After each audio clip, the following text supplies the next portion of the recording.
menjustifikasi dampak negatif itu. Pertama, mereka bilang akan ada tekanan dari diri seseorang untuk terus berjuang, tapi seperti ketika kamu SD, kamu dipaksa untuk memikirkan nilai saja. Tapi aku rasa dan orang tua mereka memaksa mereka untuk terus belajar. Nah, aku rasa di situ baiknya. Kenapa pada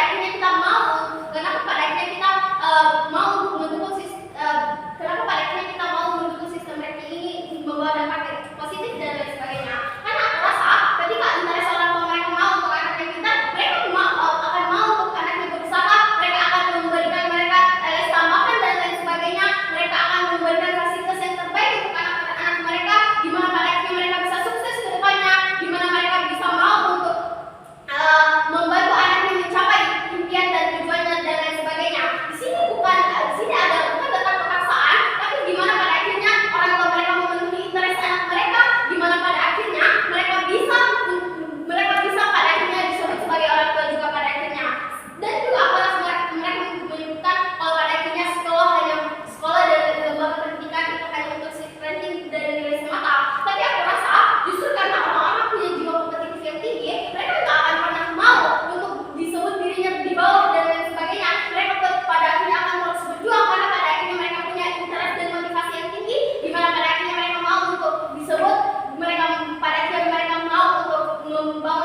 belajar dan lain sebagainya. Ini akan menjadi buruk dikarenakan siswa-siswa yang ada itu cuma mau belajar untuk peduli terhadap reaksi orang tuanya yang sudah misalnya capek-capek untuk kasih les dan lain sebagainya. Mereka jadi padanya tidak mau menjadi siswa yang berkembang, mereka jadi cenderung untuk misalnya cepat burn out, yang bahkan itu sudah dijelaskan oleh pembicara pertama saya dari awal. Dikarenakan mereka cuma anggap kalau saya belajar dikarenakan saya cuma ingin saya jadi orang pertama, dikarenakan saya ingin jadi orang pertama dalam kelas ini, dalam sistem ini dan lain sebagainya. Mereka itu jadi cenderung tidak akan menghasilkan apa-apa dikarenakan misalnya cuma terobsesi untuk jadi peringkat yang pertama dan misalnya cuma mau belajar mendapatkan hal tersebut. Jadinya pelajaran dari mereka itu jadi padanya tidak akan tertanam di dunia tidak akan tertanam di kepala mereka tidak akan mengembangkan diri itu sendiri dengan baik dan itu akan menjadi buruk dikarenakan hal itu yang bakalan terjadi dengan mereka dikarenakan motivasi yang ada itu tidak berasal dari diri mereka sendiri, melainkan dari saat mereka selalu mencari validasi dan lain sebagainya. Tetapi kemudian yang kedua, mereka juga kan tidak bisa akomodir dan jawab tentang pertanyaan yang sudah dilakukan dari pembicara pertama kami, yaitu tentang bagaimana orang-orang yang misalnya tidak sebagus itu, yang misalnya itu tidak sebagus itu ranking mereka itu rendah dan lain sebagainya, sehingga misalnya mereka akan dapat ancaman sosial seperti mereka akan terus dilabeli sebagai orang-orang yang bodoh, mereka akan dilabeli sebagai orang-orang yang dibully dan lain sebagainya, dan mereka tidak pernah jawab tentang hal itu. Tetapi kemudian yang ketiga, mereka mungkin bilang kalau misalnya sistem berdirinya kita adalah tentang orang-orang yang menjadi kurang motivasi. Tapi aku rasa ini sudah salah dan argumen ini sudah mati dari pembicaraan pertama kami, dikarenakan kami sudah jelaskan kalau manusia itu sejatinya tetap mau untuk misalnya dari manusia yang lebih baik, mereka tetap mau untuk belajar, mereka tetap mau untuk jadi lebih baik, karena tidak ada manusia yang misalnya mau untuk mereka jadi buruk dan sebagainya ditolak. Tetapi kalau misalnya itu tidak ada, tetapi kalau misalnya bahkan ketika motivasi itu tidak sebegitu muncul di dalam diri mereka, maka aku rasa itu tidak apa-apa dikarenakan itu merupakan salah diri mereka sendiri, dikarenakan mereka tidak mau untuk jadi manusia yang lebih baik. Tetapi aku rasa hal ini juga bahkan sudah terjadi dikarenakan di dunia. Tetapi aku rasa hal ini akan sulit terjadi. Tapi aku rasa itu tidak akan dikarenakan manusia yang punya kesadaran. Tetapi masuk kepada diterima. Ranking adalah bentuk check and balance bagaimana keadaannya ketika siswa sudah belajar matematika misalnya, maka sekolah akan menetapkan gelar ranking 1 kepada mereka. Tapi bandingkan ketika tidak ada ranking misalnya di luar negeri atau mereka ranking negatif, maka tidak ada check and balance, tidak ada motivasi untuk siswa untuk lebih berkembang sehingga untuk kelas mereka. Argumen mereka salah dikarenakan yang keadaan tetap ada nilai yang hampir pada akhirnya. Tetapi masalahnya adalah misalnya ketika nilai tersebut tidak dirankingkan, kamu tidak dudukkan. Jadi misalnya kamu tidak perlu merasa buruk dikarenakan misalnya ketika misalnya ranking kamu rendah padahal misalnya nilai kamu itu tidak sebagus itu, namun kamu misalnya hanya berada di kelas-kelas yang kompetitif, dikarenakan kamu ada di kelas-kelas yang kompetitif misalnya, atau ketika misalnya nilai yang ada di sistem ranking itu misalnya adalah sebuah nilai yang dia secara overall. Jadi bisa saja ketika misalnya nilai saya bagus di sini, tapi ketika misalnya nilai saya itu kurang di matematika, maka ranking saya itu akan menjadi turun. Padahal misalnya pada nilai seni saya yang bagus, dan orang-orang itu justru tetap akan lebih fokus tentang nilai saya yang buruk, ranking saya yang buruk, yang menyebabkan kisah itu pada misalnya saya itu bisa menguasai pelajaran lain, hanya saja saya tidak menguasai secara overall, dan dari itu terjadi di sisi mereka. Tetapi satu, manusia yang dunia oposisi itu adalah merupakan manusia yang cuma cari validasi untuk dapatkan hasil akhirnya saja. Ketika misalnya ada sistem ranking, maka orang itu cuma bakalan tergiur dengan siapa menjadi paling pertama dan lain sebagainya. Motivasi untuk belajar itu merupakan hal yang harus muncul dari diri kamu sendiri, dari internal kamu sendiri, dikarenakan di dunia mereka ketika sama kasih sistem ranking, maka mental mereka itu dia tidak akan sehat, karena mereka itu tidak akan fokus dari pengembangan dirinya. Kenapa kalau motivasinya itu tidak ranking, maka itu akan menjadi hal yang bagus, dikarenakan mereka akan jadi belajar dan itu hanya akan jadi pure dari hati mereka akan jadi belajar dikarenakan mereka untuk mau paham pelajaran tersebut tanpa terobsesi untuk dapatkan terobsesi untuk dapatkan tentang siapa yang paling kita. Di dunia kita juga orang baik dikarenakan orang-orang yang ada, misalnya ketika misalnya dapatkan nilai sebagus itu tidak bakal menjadi sebesar itu dikarenakan mereka itu tidak akan kena embel-embel dari dunia sosial mereka bahwa mereka adalah orang yang paling bodoh dan lain sebagainya. Tetapi yang kedua, kalau sisi khawatirkan tentang bagaimana kita bisa apresiasi, tapi kalau bisa apresiasi masalah apresiasi, ya aku rasa sekolah itu bukan jadi lembaga satu-satunya yang harus apresiasi tentang diri mereka. Ada lingkungan lain kok misalnya seperti ada keluarga atau lain-lain juga, dan lain-lainnya yang dan ada misalnya lingkungan keluarga atau lain-lainnya yang misalnya akan apresiasi kamu atau untuk ketika akan apresiasi kamu ketika misalnya kamu dapat nilai bagus, bangga menjadi proposisi.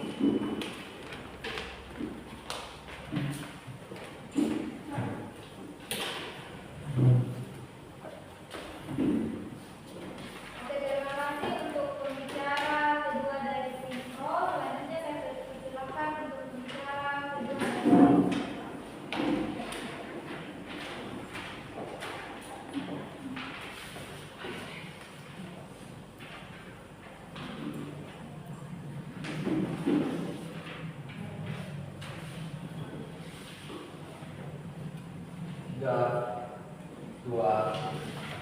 Kesalahan terbesar daripada sisi proposisi adalah pertama, mereka terlalu dismisif tentang bagaimana bentuk kontekstualisasi lembaga pendidikan itu seperti apa. Mereka hanya bermain di ranah lingkup di pembelajaran siswa dan di kelas dan lain sebagainya, tapi mereka tidak pernah berpacu pada kontekstualisasi yang telah dihadirkan oleh pembicara daripada oposisi, yang pada akhirnya membentuk atau membuat menyatakan bahwa bentuk daripada sistem pendidikan di lembaga pendidikan adalah bentuk di mana pendidikan dari sistem sekolah-sekolah atau universitas itu dan lain sebagainya. Kami telah memberikan beberapa hal-hal positif, tapi mereka tidak pernah menyambut ini sehingga itu tetap berdiri pada sisi oposisi. Kedua, mereka tidak pernah membahas tentang bagaimana sistem pendidikan lembaga itu ada pada status quo dan lain sebagainya. Tapi tiga, mereka tidak pernah paham bahwa urgensi dunia pada status quo itu begitu runtuh pada akhirnya. Pada akhirnya dunia itu menuntut orang-orang untuk bisa berpikir secara kompetitif. Bagaimana negara itu mau untuk menciptakan individu-individu atau sumber daya manusia yang notabene itu bisa untuk bersaing di lembaga nasional bahkan di internasional sekalipun. Tapi saya akan ekspresikan kepada juri beberapa kesalahan dalam bentuk dasar. Pertama, klaim mereka tentang sumber kesadaran sendiri tentang bagaimana akan ada bentuk kesadaran pada individu itu sendiri, saya rasa ini terlalu problematis karena pada akhirnya mereka tidak pernah memberikan jaminan atau yang pasti bahwa mereka akan memberikan yang satu mempunyai kesadaran. Pada akhirnya mereka juga tidak cukup kalau cuma bilang bahwa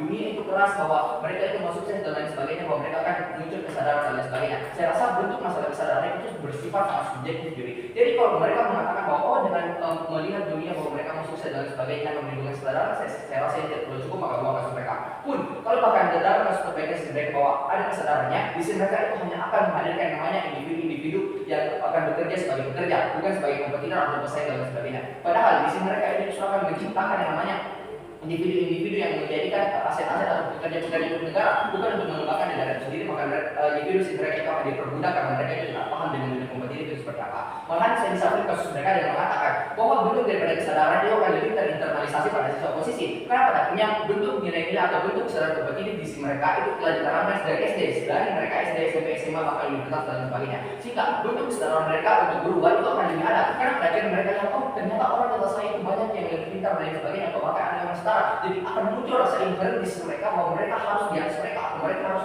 setidaknya menang dan lain sebagainya. Sehingga bentuk yang namanya kesadaran mereka mau berkembang dan lain sebagainya itu akan lebih terjustifikasi di sisi oposisi. Kedua, kalau mereka khawatir tentang tuntutan masyarakat dan lain sebagainya tentang masalah burnout dan lain sebagainya, saya amini bahwa tuntutan masyarakat itu ada pada status quo, tapi saya akan bilang bahwa ini tidak apa-apa pada akhirnya. Karena tuntutan masyarakat itu ada untuk memberikan motivasi kepada aktor tersebut. Seperti aktor tersebut akan mengatakan, sampai kapan saya mau dihina terus oleh masyarakat saya, sampai kapan saya mau dihina oleh teman-teman saya dan sebagainya. Sehingga akan ada bentuk kesadaran yang terinternalisasi pada diri mereka bahwa mereka tidak mau untuk merasakan hal-hal seperti ini dan lain sebagainya. Terus masalah burnout dan lain sebagainya, tentang masalah burnout, tentang masalah punya ekspektasi daripada keluarga dan lain sebagainya dan lain-lainnya itu tidak apa-apa pada akhirnya juri. Karena pada akhirnya tuntutan saat pembelajaran, tuntutan saat SD, SMP, SMA itu tidak sebanding dengan tuntutan saat mereka kerja, saat mereka ada di dunia status quo, saat mereka berada di dalam dunia nyata seperti di dunia kerja dan lain sebagainya. Sehingga kalau bentuk daripada tuntutan itu sudah diberikan kepada siswa dari mereka SD, SMP, SMA, akan ada terbuat bentuk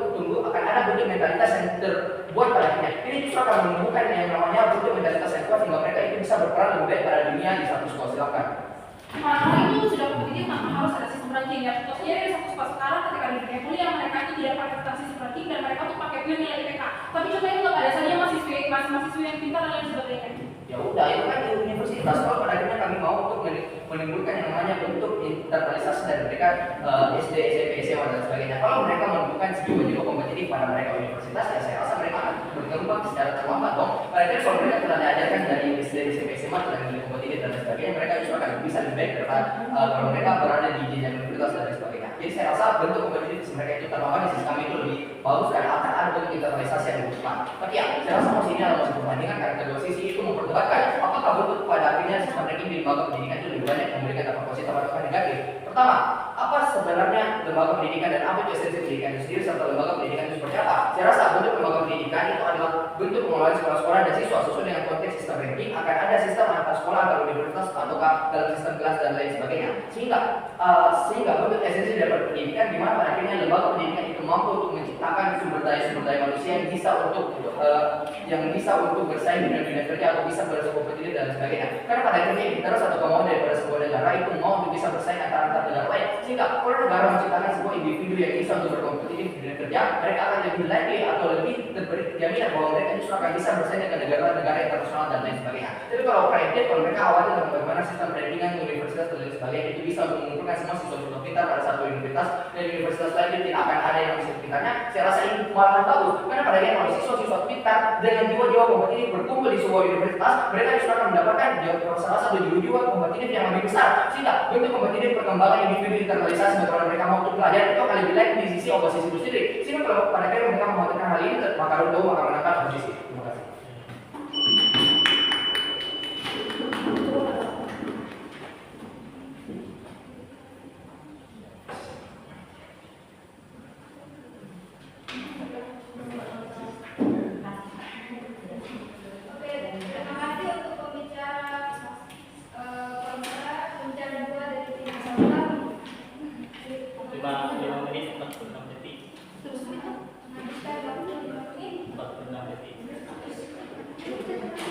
Oke, selanjutnya saya persilakan untuk pembicara ketiga dari tim.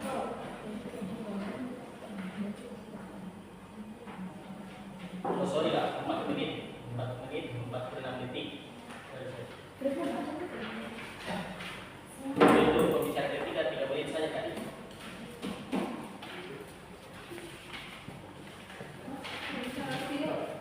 Iya, itu ada apa? Pembicara kedua ini. Oke. Masih Ya, ada lagi satu 3 menit. Sebelum ada triplenya. Jadi mau dulu nih. Iya,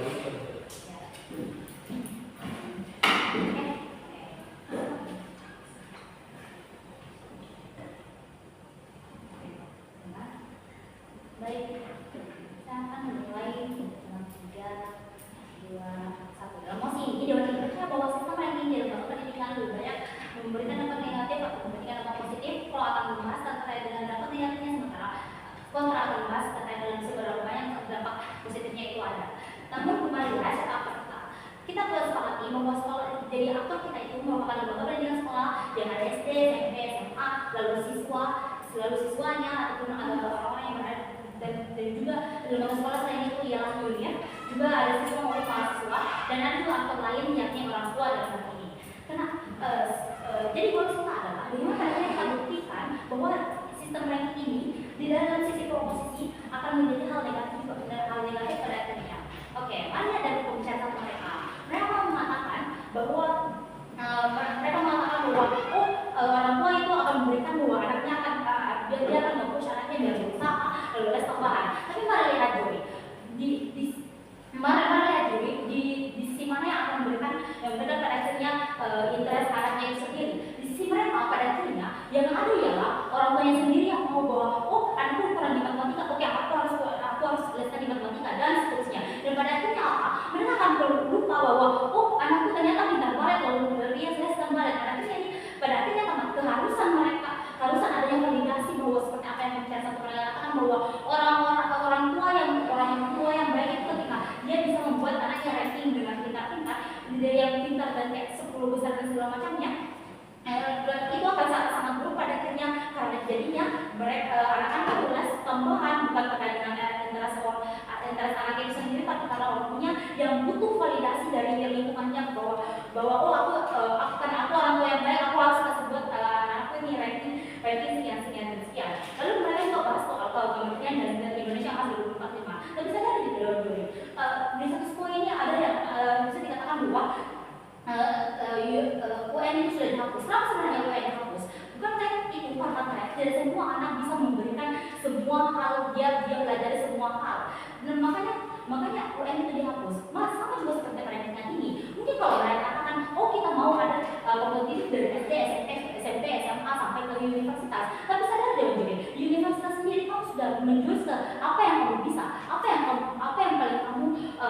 paling kamu pasti bisa tinggi nilai dalam hal itu. Bukan cuma kalau misal kamu masuk di kedokteran, kamu belajar lagi segala macam lagi kayak fisika dan segala macamnya. Dan berarti kalau mereka mau ada kompetisi pada akhirnya di universitas itu tidak seperti itu, harus ada pelajaran lagi di SD, SMP dan SMA. Seperti apa pembicara kedua mereka mengatakan?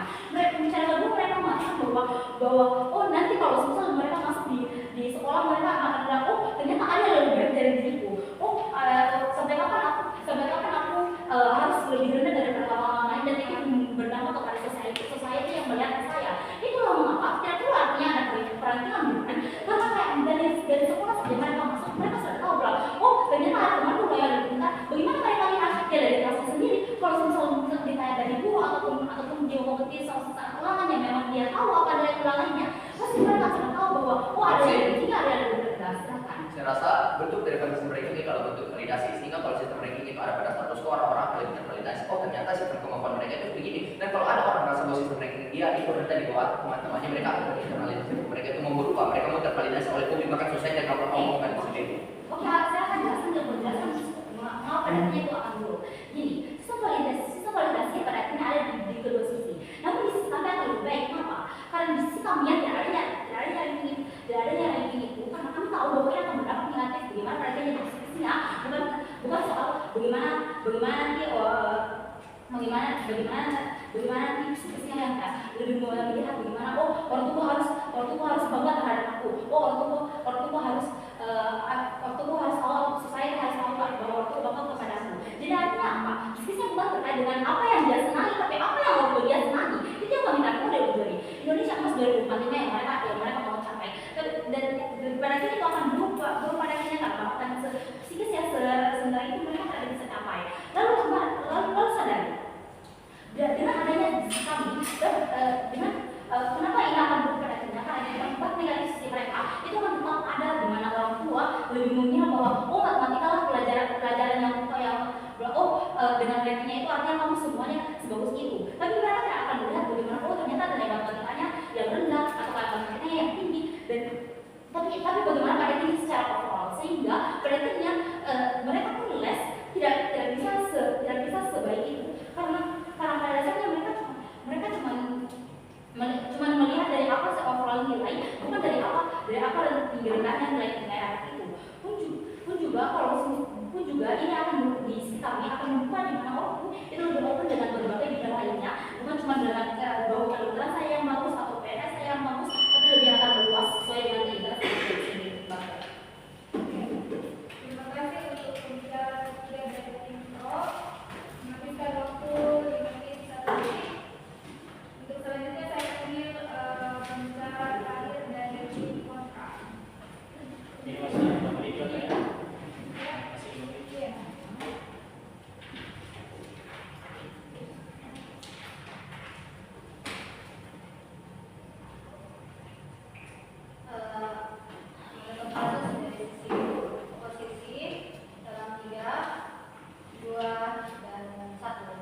Tiga kegagalan terbesar dari sisi komposisi adalah yang pertama, mereka tidak pernah menjelaskan kepada Anda kontrafaktual seperti apa yang mereka mau. Seperti ketika nilai negatif, apa yang mereka hadirkan agar siswa itu akan tetap bisa ada di ruang kompetisinya dalam diri. Ini yang tidak pernah mereka jelaskan. Tapi justru kita perlu tanyakan bagaimana konsisten dari sisi mereka. Karena di bawah logika yang sama, pembicara ketika mereka bilang kalau ranking akan tetapkan di sisi mereka, tapi mereka tidak pernah jelaskan gimana kalau ranking akan tetapkan di sisi mereka. Ini justru akan jauh lebih buruk. Misalnya dan lain sebagainya. Ini yang tidak pernah pembicara pertama mereka jelaskan di situ hari di pembicara ketiga, maka kita pertanyakan bagaimana konsisten dari kasus mereka. Tapi kegagalan yang kedua adalah mereka instruksi soal IPK. Saya rasa bentuk IPK adalah bentuk ranking di Universitas Dewan Juri. Bagaimana mahasiswa itu punya nilai untuk bisa kumlaude misalnya sama konten atau lain sebagainya. Ini adalah bentuk ranking sehingga kita pertanyakan apakah mereka paham bentuk ranking sebenarnya atau tidak. Ini yang membuat kita bingung sehingga fokus mereka. Tapi Dewan Juri, sebelum saya masuk ke dalam sistem pertentakan, mari kita satu-satu. Tapi sebelum itu silakan.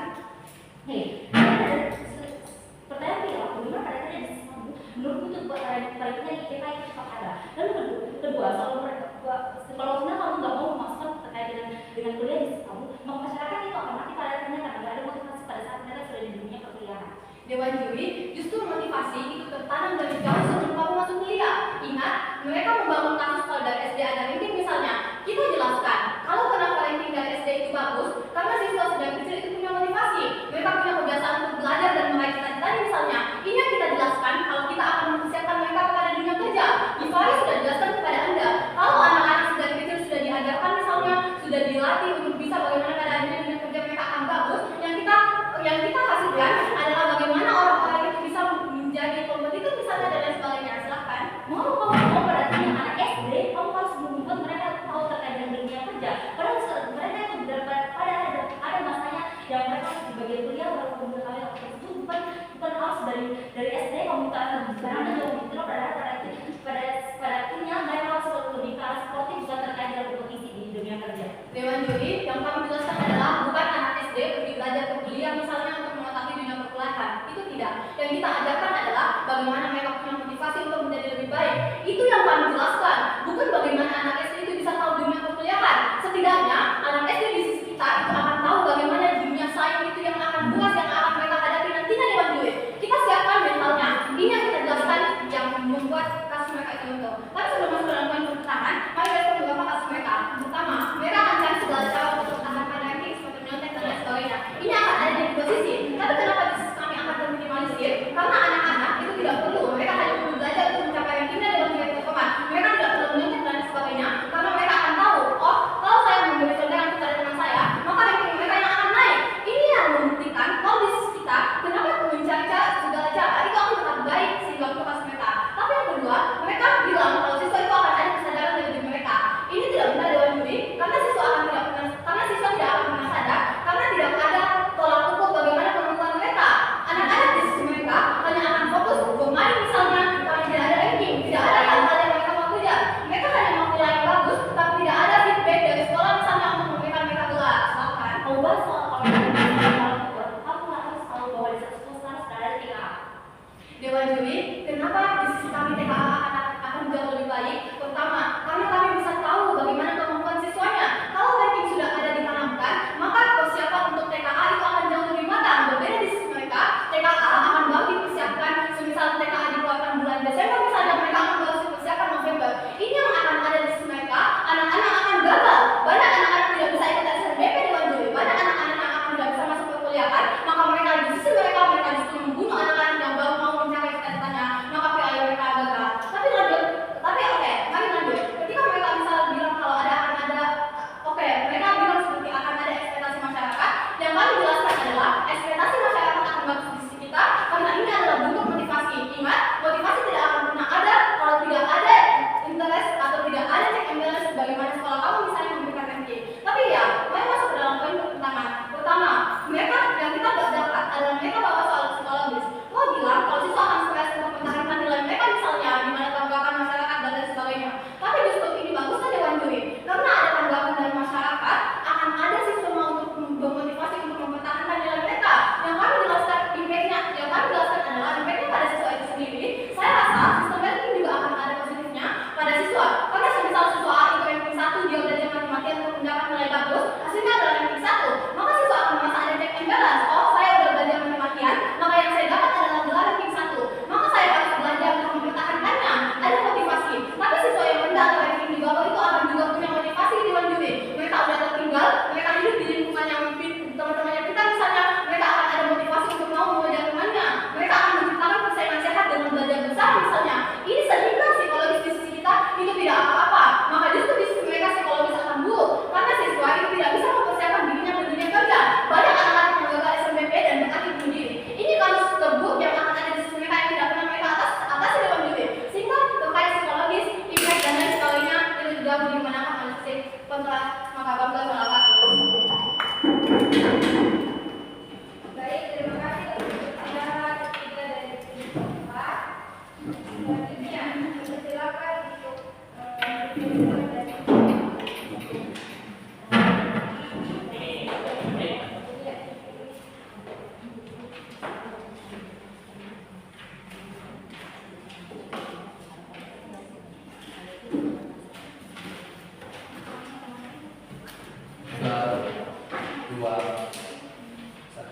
Juri sadari, kesadaran itu bukan hanya gimana orang-orang sekitar itu mau untuk memberikan kesadaran dan kebutuhan kepada kamu. Kalau ini juga untuk kepentingan itu sendiri, kamu juga untuk belajar agar kamu bisa untuk sukses dari bekerja dan lain sebagainya. Ini akan memberikan check and balance terhadap dirimu sendiri, bukan hanya untuk kepuasan emosional dan lain sebagainya. Dan misalkan ya barang Pak Juri juga kesalahan besar tim proposition tidak akan pernah bisa dibenarkan walaupun mereka mengkoreksi hal ini di spesies mereka. Pertama, mereka dismisif tentang bentuk lembaga pendidikan itu seperti apa. Mereka jatuh tentang hal ini, mereka tidak pernah bisa membuktikan bahwa bentuk sistem pendidikan yang ada pada universitas, sekolah dan lain sebagainya itu buruk dan lain sebagainya. Maka saya rasa universitas dampak mereka itu tidak ada sama sekali. Tapi dua, mereka tidak sadar bahwa konteks dunia itu seperti apa. Saya rasa Sofia atau pembicara selalu daripada sisi oposisi telah membangunkan kepentingan ini dengan mengatakan bahwa dunia itu keras, dunia itu butuh yang namanya kompetitif dan lain sebagainya. Bagaimana negara itu mempunyai interest atau obligasi moral untuk membuat yang namanya pelajar atau sumber daya manusia di negara tersebut itu bisa maju dan bisa berkompetitif di dunia internasional pada akhirnya. Tapi tiga, mereka tidak sadar bahwa jiwa kompetitif itu seperti itu agar untuk bisa ditanamkan pada jiwa-jiwa atau internalisasi pada siswa-siswa dari jenjang pendidikan dasar dan lain sebagainya. Mereka hanya mengatakan bahwa mereka akan memberikan jiwa-jiwa kompetitif di universitas dan lain sebagainya, tapi mereka tidak sadar bahwa jiwa kompetitif itu seperti itu pada status quo pada akhirnya. Tapi ya, kelas perdebatan ini itu sebenarnya tiga. Tentang manifestasi aktor itu dimenangkan oleh sisi siapa? Saya rasa untuk manifestasi aktor itu dimenangkan oleh sisi oposisi karena pada itu proposisi ini cuma mau untuk melindungi aktor tanpa sadar bahwa kerasnya dunia seperti apa. Mereka hanya memberikan basic skenario yang terbaik kepada aktor tanpa pernah menghadapkan aktor terhadap dunia, kerasnya dunia dan lain sebagainya, sehingga ini akan membentuk mentalitas yang buruk pada sisi proposisi. Tapi oposisi telah buktikan kepada juri bahwa sistem ranking itu perlu agar pada akhirnya ada kemauan dari para siswa itu untuk bisa berubah, mau untuk bisa di atas teman-temannya atau bahkan orang-orang sejajarnya dan lain sebagainya, sehingga ini akan memberikan dampak ke sekolah dan lain sebagainya, dan bagaimana ini bisa memberikan dampak ke negara, sekolah, guru, orang tua dan lain sebagainya itu sudah kami buktikan pada akhirnya. Sehingga pada akhirnya oposisi menang pada kelas pertama. Kelas kedua tentang manifestasi dampak. Proposisi cuma main ke dampak minor atau peduli tentang gimana dampaknya kepanjangannya, gimana tentang siapa daripada siswa dan lain sebagainya, tapi mereka tidak pernah sadar bahwa bagaimana bentuk dampak secara jangka panjangnya itu seperti apa. Mereka hanya mau melindungi aktor atau pernah berpikir bahwa bagaimana masa depan aktor ini akan berjalan pada akhirnya. Tapi oposisi sudah buktikan kepada Anda bahwa manifestasi dampak dan sekarang prioritas daripada sisi oposisi itu lebih baik di sisi kami. Karena kami telah menjelaskan bahwa bagaimana sistem kompetitif berlapis dari kamu SD, SMP, SMA dan lain sebagainya, dan TK, eligible, bahkan tentang universitas, bahkan IPK sampai ke dampak internasional dan lain sebagainya. Tapi ya lagi dan lagi kelas kedua dimenangkan oleh siswa oposisi. Tapi ya kelas terakhir pembuktian bahwa emosi. Saya rasa beberapa emosional membuktikan bahwa apakah bentuk sistem ranking itu lebih memberikan dampak positif atau negatif. Pro ada yang bersuara ke perdebatan ini dan bilang bahwa dampak negatif tentang mentalitas dan tuntutan dan lain-lain itu kami sudah beda semua dengan mengatakan bahwa ini tidak apa-apa, ini sudah memberikan check and balance yang baik kepada pemerintah bahkan orang-orang sekitar. Tapi posisi sudah buktikan secara makro atau secara besar bahwa bentuk manifestasi dampak atau bentuk hal-hal positif itu lebih bisa berdampak ke negara, orang tua, siswa, guru dan lain sebagainya, dan ini bisa untuk memperkuat yang banyak siswa itu sendiri maka menangkan posisi.